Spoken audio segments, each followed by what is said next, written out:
It's Jay here at the Crossroads Music Show, and I'm with Dawn.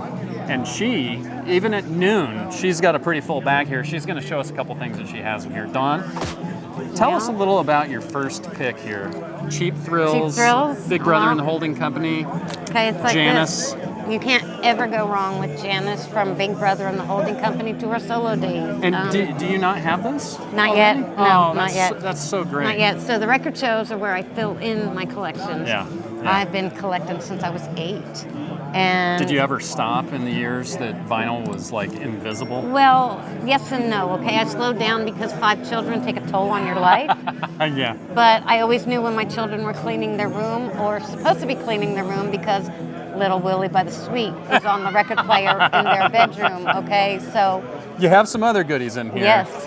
And this is the Best of the Lovin' Spoonful. This is a duplicate. I mean, I already have this at home. This is a perfect example, And folks. She's already got this record, but why did you buy this one? Because this has all 4 of the pictures in it. The one that I have at home only had 2 of the pictures, and if you look right here, it says full posters of John, Joe, Steve and Zach. Yep. And my other one didn't have all 4 pictures. So see, that's a prime example of what makes this a sickness. Absolutely, absolutely. No. See, I don't call it hoarding. I call it collecting.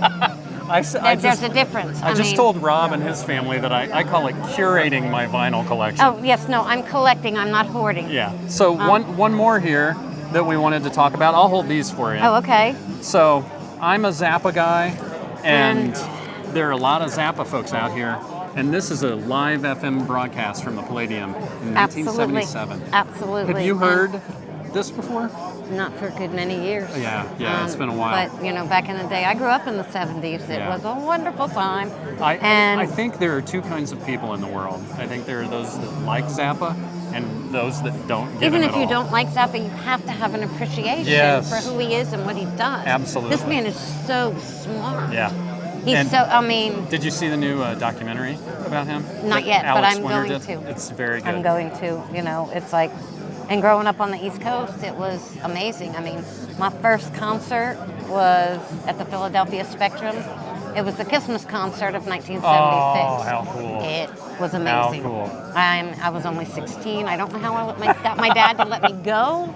But he did. But yeah, I mean, and this is just where I'm filling in my collection to find things that I don't have. That's the beautiful thing about this whole collecting thing is these albums, these songs, these records, these holes in our collection take us back in time. Oh my Dawn, gosh. Thank you so much for sharing with us. Thank you, and continue the good work. Thank you. Right on. So John's got some great stuff that he's picked up at the show. We're going to kick it off with the police. Okay, yeah, I got here early today. I'm usually a late afternoon arrival, and I never get to see everything, so I came bright and early today, and let me get my old man readers on here. Found a vintage copy of Synchronicity. As you know, or may not know, somebody will know, there's about 36 different versions of that. I'm not that geeky, but this one is the version that if you hold it up to the light, the translucent you know purple. about this, the translucent purple, exactly. Can't really see it too well in here, but I did see that it is purple, so I was happy to find that for $25. Yeah, that's a great one to have. Every time I see that album, I look to see, is this the purple one? So, yeah, there's that. I'm having trouble getting this back in there. Sorry to hold you up. Picked up a copy of, now a lot of people can probably relate to this, not knowing if you have something already, if you're not caught up in your cataloging. So I picked up a quad copy of the 1973 Elvis Aloha in Hawaii, Aloha from Hawaii. And it's a quad copy. It's a quad copy, which I don't have a way to listen to that right now. But $5, hey. Got some Ella Fitzgerald here. I hate to admit it, but a lot of the older music I buy, the cover is what ropes me in. And that's a great cover. Love the cover art.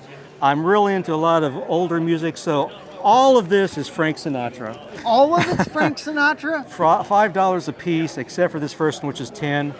All of them very good quality. None sealed, I don't think, but I'm going to see if I can find one of my favorite albums of all time. Oh, yeah. Which every music fan should have. Digging through. Oh. September of My Years. It won the Grammy for 1965 Album of the Year. beating the Beatles, and even as a Beatles fan, I say rightly so. I love this album.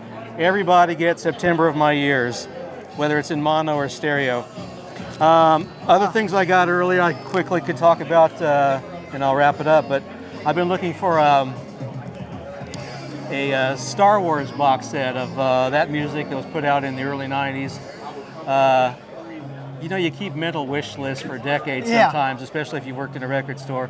So I found that box set in perfect condition, used, but perfect, for $20. So that made it worth coming early today. Yeah. So yeah, That is awesome. a lot of stuff. I still haven't even been all the way around the room yet, but Yeah, the wallet beckons you only go to so many, and you leave some on the table. it is dangerous to come early, but I'm having a good time. That's what awesome. it's about. Thanks a bunch, John. You're welcome.